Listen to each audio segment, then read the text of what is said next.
कभी कभी किसी की जिंदगी में ऐसा वक्त आता है जो मनहूस बनकर साबित होता है। आज की कहानी में भी कुछ ऐसा ही होता है। दरअसल एक लड़की अपने ही घर में कपड़े बदल रही थी और उसकी माँ कहीं बाहर गई हुई थी। अचानक से उसके पिता की एंट्री हो जाती है। अब जैसी पिता की एंट्री होती है, वो पिता अपने ही बेटी को एक ऐसी स्थिति में देखता है, शायद उस स्थिति में उसे नहीं देखना चाहिए था। अब जैसे ही अपने बेटी को उस स्थिति में देखता है, देखने के बाद वो बेकाबू हो जाता है, अपने आप को रोक नहीं पाता है और अपनी ही बेटी के साथ ऐसा गंदा घिनौना कृत्य करता है। उसकी बेटी रोती है, बिलखती है, चीखती है, चिल्लाती है, लेकिन उसके पिता के कानों पर सुनवाई तक नहीं देती है उसकी आवाज़। अब उसका पिता लगातार उसके साथ गंदा घिनौना कृत्य कर रहा था। जब तक उसका मन नहीं भरता है, तब तक वो उस अपने बेटी के साथ ये कृत्य करता ही जा रहा था। अब जाते-जाते अपने बेटी को कुछ वो नसीहत दे जाता है। कहता है कि अगर इस बात की भनक कभी भी किसी को लगी तो तुम्हारे लिए ठीक नहीं होगा। हालाँकि जब उसकी माँ आती है और जब बेटी अपने माँ को ये कहानी बताती है, तो माँ का रो-रो कर बुरा हाल हो जाता है। दरअसल इस कहानी के बाद से, इस घटना के बाद से एक कत्ल होता है और इस कत्ल के बाद से कई लोगों की ज़िंदगियाँ हमेशा-हमेशा के लिए बर्बाद हो जाती हैं। नमस्कार, मैं विपिन। आज की जो सच्ची घटना मैं आपको सुनाने जा रहा हूँ, ये सच्ची घटना है पंजाब प्रांत के लुधियाना जिले की। बात कर रहा हूँ जुलाई 1999 की। दरअसल जब बाप अपनी बेटी का बलात्कार करने के बाद चला जाता है, उसके बाद माँ की एंट्री होती है। जब माँ आती है तो नाबालिग बेटी अपने माँ से रोते हुए अपनी आप बीती बताती है। अब जैसी माँ उसकी ये कहानी सुनती है, सुनने के बाद माँ का भी रो-रो कर बुरा हाल हो जाता है। दरअसल बेटी की ज़िंदगी तो बर्बाद हो ही चुकी थी। अब उसकी माँ सोचती है कि अगर मैं अभी कोई एक्शन नहीं लूँगी, कोई शिकायत नहीं करूँगी, तो क्या पता जब पहली बार वो मेरी बेटी के साथ ऐसा कर चुका है, तो क्या पता भविष्य में ऐसा करेगा कि नहीं करेगा। इसलिए माँ इसमें थोड़ा-सा भी संकोच नहीं करती है, अपने बेटी को लेकर नज़दीकी पुलिस स्टेशन पे चली जाती है। वहाँ जाने के बाद अपने ही पति के खिलाफ संबंधित धाराओं में मुकदमा दर्ज कराती है। हालाँकि पुलिस भी इस मामले को गंभीरता से लेती है और मुकदमा दर्ज कर लेती है। इसके बाद पुलिस जांच पड़ताल करती है और जांच पड़ताल करने के बाद मोहिंदर सिंह को जेल भेज देती है। साथ ही कोर्ट में सुनवाई चलती है, पुलिस चार्जशीट कोर्ट में दाखिल करती है। हालाँकि ज़्यादा वक्त लगता नहीं है, 15 मई 2001 को ही कोर्ट इसमें आदेश जारी करती है, उसे 12 साल की सज़ा सुनाती है और साथ ही कठोर टिप्पणी करती है, कहती है कि इसे जेल में रखकर इससे हर वो काम लिया जाए, इसके प्रति कोई भी रियायत न बरती जाए। अब जैसे ही मोहिंदर सिंह जेल जाता है, जेल जाने के बाद लोगों में चर्चा होने लगती है कि आखिरकार अपने बेटी के साथ इसने ऐसा गंदा घिनौना कृत्य किया था, उसकी इसको सज़ा मिल ही गई। अब जैसे ही मोहिंदर सिंह जेल जाता है, जेल जाने के बाद लोग जो थे, जो जेल में कैदी होते हैं, उसके साथ अच्छा व्यवहार नहीं करते हैं, क्योंकि इसने जो अपनी बेटी के साथ गंदा और घिनौना कृत्य किया था। अब जैसे-जैसे वक्त आगे बढ़ रहा था, वैसे-वैसे लोगों के प्रति मोहिंदर सिंह का व्यवहार अच्छा होने लगता है। दरअसल पुलिस हो, चाहे कोई अधिकारी हो, चाहे उसमें का कोई कैदी हो, मोहिंदर सिंह को जो भी काम दिया जाता था, उस काम को बड़ी ही ईमानदारी से और समय से पूरा कर देता था। अब जैसे-जैसे वक्त आगे बढ़ता है, वैसे-वैसे लोगों को लगता है कि शायद इसने ऐसा कोई अपराध ही नहीं किया हो, जिसकी इसको सज़ा मिल रही है। लोगों को लगता है कि ये बेअपराधी सज़ा काट रहा है, क्योंकि उसका ऐसा व्यवहार ही हो जाता है। उस व्यवहार को देखकर लोग इस तरह की बातें करते हैं। तभी कुछ कैदी उसे सलाह-मशवरा देते हैं, कहते हैं कि तुम्हारा व्यवहार बहुत ही अच्छा है, तुम चाहो तो पैरोल पर बाहर जा सकते हो और बाहर जाकर अपनी ज़िंदगी आराम से जी सकते हो, बाहर की दुनिया देख सकते हो। हालाँकि उससे जैसे कि ये बात कहा जाता है, वो वैसे ही करता है। 1999 में वो जेल गया था और 2005 में वो पैरोल के लिए अपील करता है, उसकी पहल को मान भी लिया जाता है और उसे पैरोल पे छुट्टी दे दी जाती है। इसके बाद वो जेल से बाहर निकलता है और जाने के बाद एक कमरा किराए पर लेकर वहाँ वो रहने लगता है।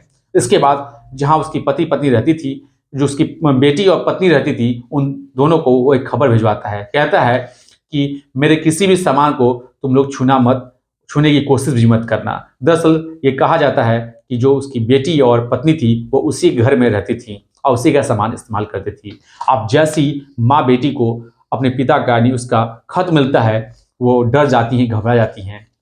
उनको तो ऐसा लग रहा था कि इतने सालों से वो जेल में है, तो सुधर गया होगा, अच्छा हो गया होगा। लेकिन जब इस तरह से धमकी भरा खत आता है, तो माँ डर जाती है। उसे लगता है कि कहीं ऐसा ना हो कि भविष्य में कोई ऐसे वारदात को ये अंजाम दे दे। अब माँ जैसे ही ये खत देखती है, बेटी भी देखती है और तुरंत नज़दीकी पुलिस स्टेशन पे पहुँच जाते हैं। वहाँ जाने के बाद पुलिस वालों को ये कहानी बताते हैं, ये खत दिखाते हैं। जैसे पुलिस वाले इस बात को सुनते हैं, वो उतनी गंभीरता से उस मामले को नहीं लेते हैं जितना कि लेना चाहिए था, क्योंकि पुलिस वालों को भी इस बात की सूचना होती है कि मोहिंदर सिंह का जो व्यवहार था वो काफ़ी अच्छा हो चुका है।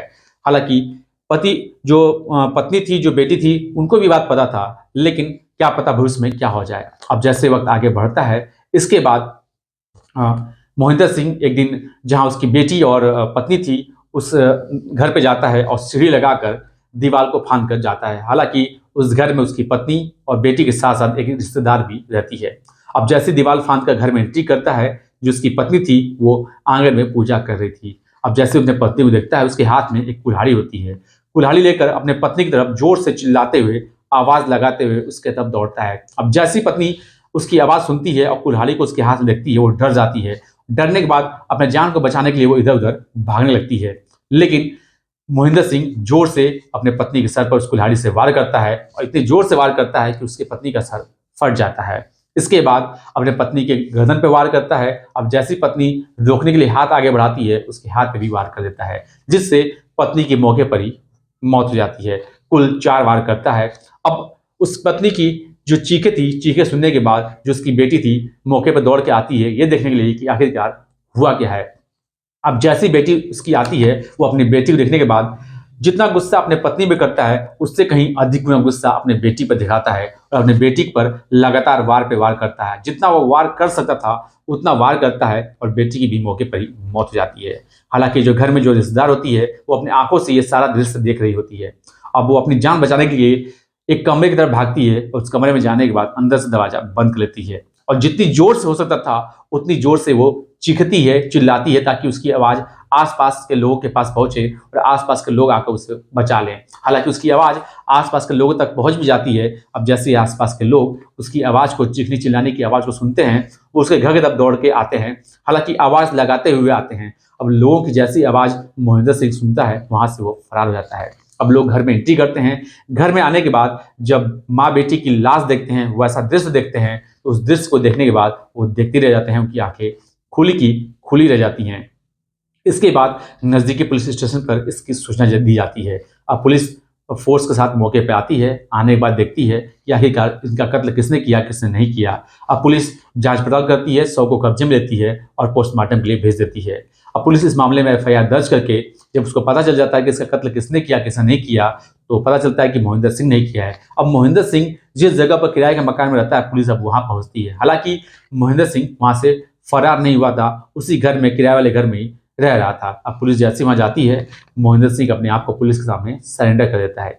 पुलिस उसे गिरफ्तार करके जेल भेज देती है। इसके बाद ये मामला कोर्ट में सुनवाई में चला जाता है।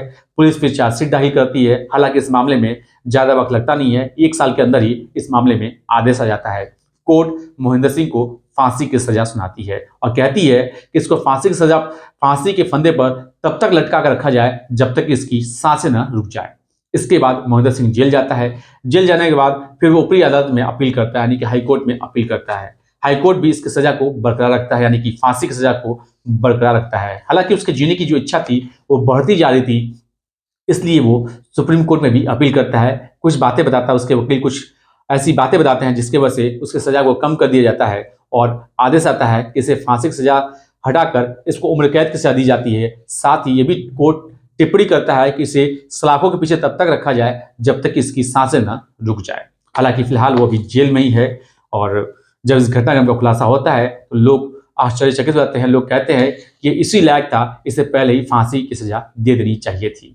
दोस्तों, इस पूरे घटनाक्रम को सुनाने का उद्देश्य किसी को परेशान करना नहीं है, किसी का दिल दुखाना नहीं है, बल्कि आपको सचेत करना है, आपको जागरूक करना है। आप जहाँ भी रहें, स्वस्थ रहें, अपने आप का ख्याल रखें। जय हिंद, जय भारत, नमस्कार।